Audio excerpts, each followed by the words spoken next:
Bismillahirrahmanirrahim. Assalamualaikum warahmatullahi wabarakatuh. Bapak-bapak, ibu-ibu, mas-mas, mbak-mbak, khususnya adik-adikku sekalian yang dirahmati Allah dimanapun Anda berada. Kembali di IIP Channel bersama saya, IIP Wijayanto. Kali ini kita membahas tema agar mantan butuh buat dia betah, ya. Jadi orang tuh kalau dia butuh maka dia betah banget. Anda bisa lihat ya, orang lagi butuh untuk diajari tugas kuliah. Itu dia jadi betah dan baik sekali itu kepada orang yang dia butuhkan. Ya, padahal kalau hari-hari biasa papasan di kampus kadang-kadang tidak mau negur. Begitu dia butuh datang tuh ya, bawa kue, bawa snack yang enak ya, belum pulang pun ditunggui. Karena apa? Karena sedang ada maunya, sedang butuh ya. Begitu juga misal orang lagi butuh pekerjaan. Misal teman memang dulu ketika SMA, ya 20 tahun yang lalu misalnya, sekarang sudah tidak pernah teguran, sudah tidak pernah saling sapa, walaupun zamannya media sosial ini kalau kita mau membangun persahabatan yang lama yang sudah dilupakan itu kan sangat mungkin. Tapi uluk salam saja tidak pernah.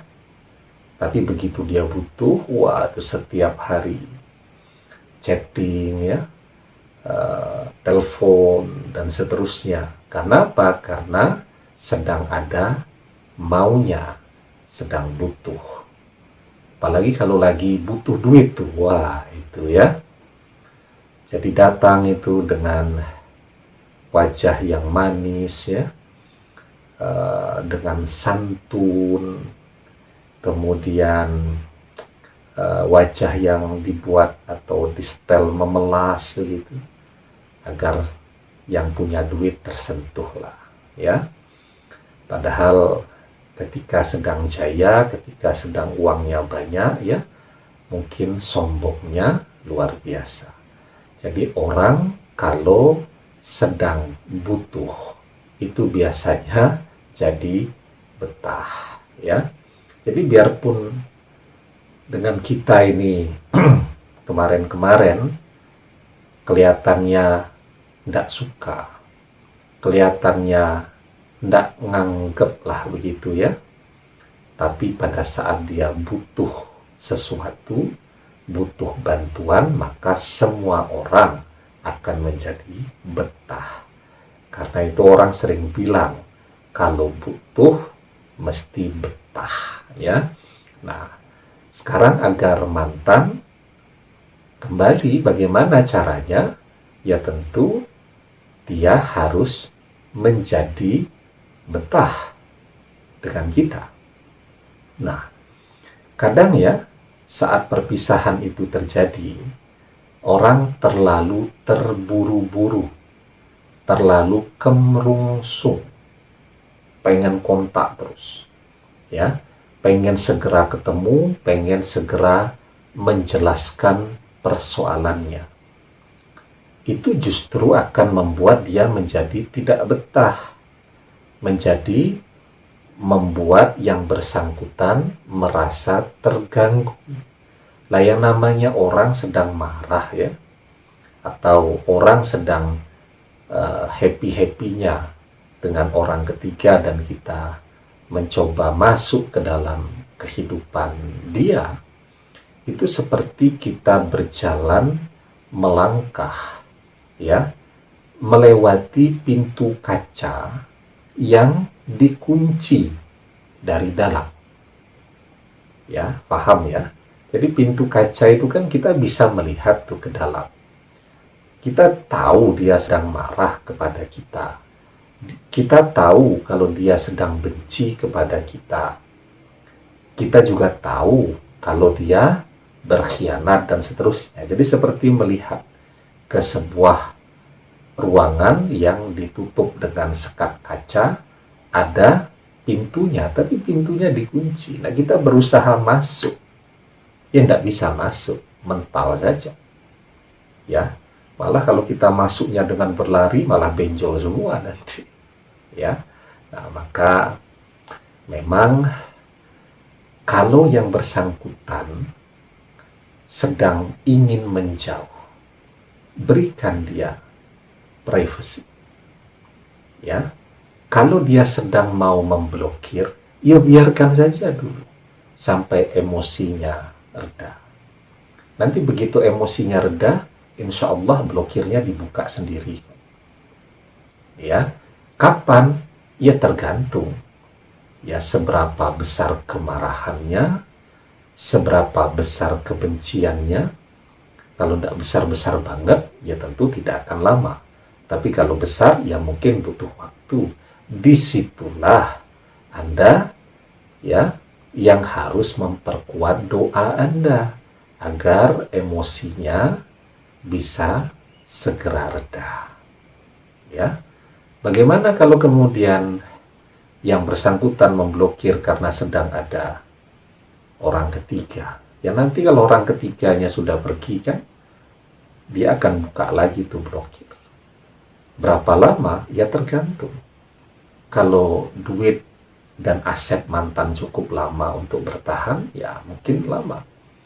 Tapi kalau tabungannya mungkin cuma sekitar 20 juta, ya paling lama tahan sebulan, nanti juga akan kembali kepada Anda pinjam duit lagi. Karena duitnya sudah habis dipakai senang-senang dengan orang ketiga tadi. Ya, nah jadi memang satu berdoa itu tadi. Nah, yang kedua, kita memberikan privasi kepada yang bersangkutan untuk menyelesaikan gejolak atau pergolakan batinnya sendiri. Kan dia sudah dewasa. Yang penting bukan kita yang berkhianat, bukan kita yang salah. Jadi dia sendiri itu sekarang yang sedang mengalami dilema. Ya, sedang mengalami gejolak batiniah yang luar biasa. Biarkan dia sendiri yang menyelesaikannya. Ya, kita berdoa saja, kemudian memberikan dia privasi untuk berpikir sendiri ya. Dan satu hal, bahwa kita selalu hadir untuk memberikan pertolongan jika dia membutuhkan. Sebenarnya kita kan tidak kemana-mana yang menjauhkan dia. Ya, tetapi dengan kita tidak mendekat dulu, itu sebenarnya kita juga memberikan pertolongan kepada dia. Kita menolong dia untuk bisa mendapatkan jarak, mendapatkan ruang berpikir dengan lebih jernih. Tapi kalau kita pepet terus, kita dekati terus, maka dia tidak akan pernah bisa berpikir dengan jernih. Karena itu kita tidak usah kemana-mana. Kita di situ saja. Dan kapanpun dia butuh pertolongan, kita siap untuk membantu. Seperti halnya kita juga selalu siap membantu siapapun juga. Ya, karena banyak orang dengan orang lain dia baik sekali. Ya, bahkan orang yang tidak dikenal pun dia bantu. Tetapi misal ada mantan yang butuh bantuan, dia tidak peduli. Ya, padahal apa yang dia miliki pada saat ini, mantannya juga punya kontribusi di situ. Ya, nah karena itu ya, orang yang suka membantu orang lain, siapapun akan selalu betah berada di dekat mereka. Ya, karena itu tidak ada masalah.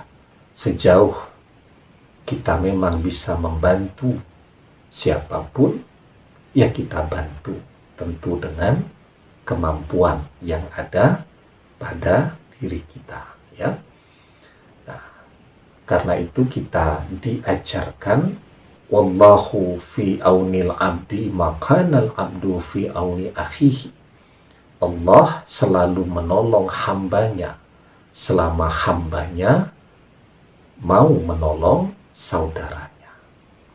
Maka kalau kita rajin membantu orang lain yang sedang kesusahan, maka salah satu keuntungan yang akan kita dapatkan adalah ya kesulitan yang kita hadapi untuk mengembalikan mantan ke sisi kita, maka Allah akan berikan pertolongan agar mantan bisa balik.